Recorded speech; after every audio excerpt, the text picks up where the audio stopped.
দেখো অবস্থা এক অর্থে বলতে গেলে পরিস্থিতি সম্পূর্ণ নিয়ন্ত্রণের বাইরে রয়েছে। দমকলের 20টি ইঞ্জিন ঘটনাস্থলে রয়েছে ঠিকই, কিন্তু এলাকার বিভিন্ন ব্যবসায়ী যেটা অভিযোগ করছেন এবং স্থানীয় বাসিন্দাদের যেটা অভিযোগ যে দীর্ঘক্ষণ পরে কিন্তু দমকল আসে। দমকলের যে ফোন নাম্বার, সেই ফোন নাম্বারে বারংবার ফোন করেও কিন্তু ফোনে পাওয়া যায়নি।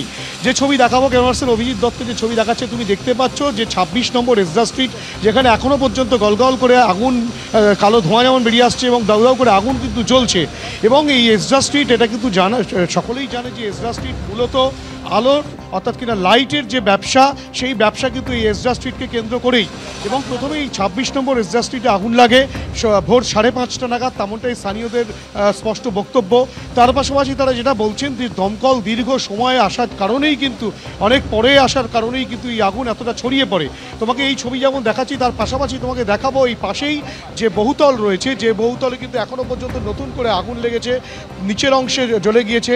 এই বহুতলের নতলা পর্যন্ত কিন্তু এই লাইটের ব্যবসা চলে, অর্থাৎ এই নতলা পর্যন্ত কিন্তু সম্পূর্ণটাই ব্যবসায়িক প্রতিষ্ঠান। এখানে রয়েছে ছোট ছোট দোকান রয়েছে, অফিস রয়েছে, গোডাউন রয়েছে, তার উপরে বেশ কিছু মানুষজন তারা কিন্তু বসবাস করেন। এবং সেই অংশে যেখানে আগুন লেগে গিয়েছিল, পাশের যে বিল্ডিং, সেই বিল্ডিংয়ের আগুন নিয়ন্ত্রণে আনার চেষ্টা চালাচ্ছেন দমকল কর্মীরা। ঠিকই তুমি দেখতে পাচ্ছ যে ছবি ক্লোজ করে দেখাতে বলবো অভিজিৎকে, যে সেখানে কিন্তু দমকল কর্মীরা এসি মেশিনের পাশ দিয়ে জল দিচ্ছেন, কেননা সেখান থেকেই দাউ দাউ করে আগুন বেরিয়ে আসছিল। অর্থাৎ জানলা থেকে যেখানে দেখা যাচ্ছে যে এতটা আগুন বাইরে বেরিয়ে আসছে, তাহলে ভেতরের পরিস্থিতি কি সেটা কিন্তু একেবারে স্পষ্টত বোঝাই যাচ্ছে। এবং এই যে অগ্নিকাণ্ডের ঘটনা, এই কিন্তু এই প্রথম নয়। এসরা স্ট্রিটে এর আগেও আগুন লেগেছিল, ভয়াবহ অগ্নিকাণ্ডের ঘটনা ঘটেছিল, একাধিক দোকান ভস্মীভূত হয়েছিল।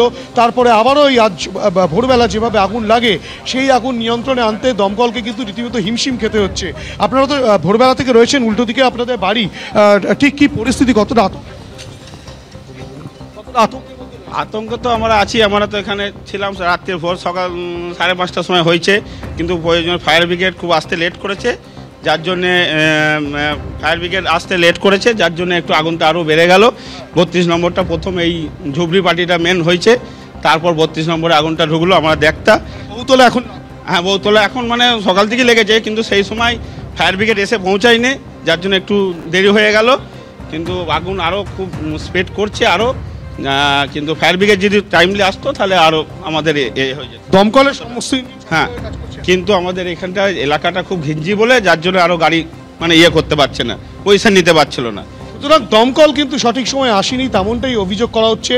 এবং এই গোটা পরিস্থিতিতে আগুন কতক্ষণে নিয়ন্ত্রণে আসবে তা কিন্তু দমকল কর্মীরাও জানেন না।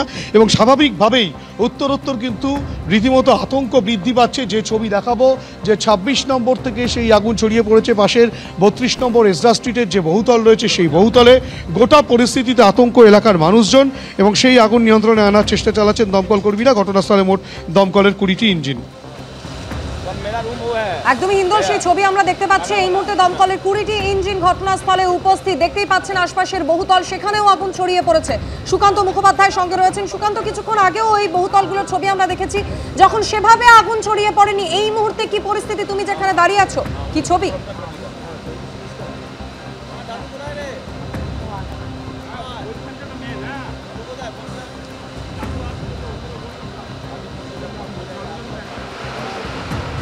যোগাযোগ করার চেষ্টা করছে আমাদের প্রতিনিধিদের সঙ্গে, ঘটনাস্থলে সরাসরি তারা রয়েছেন।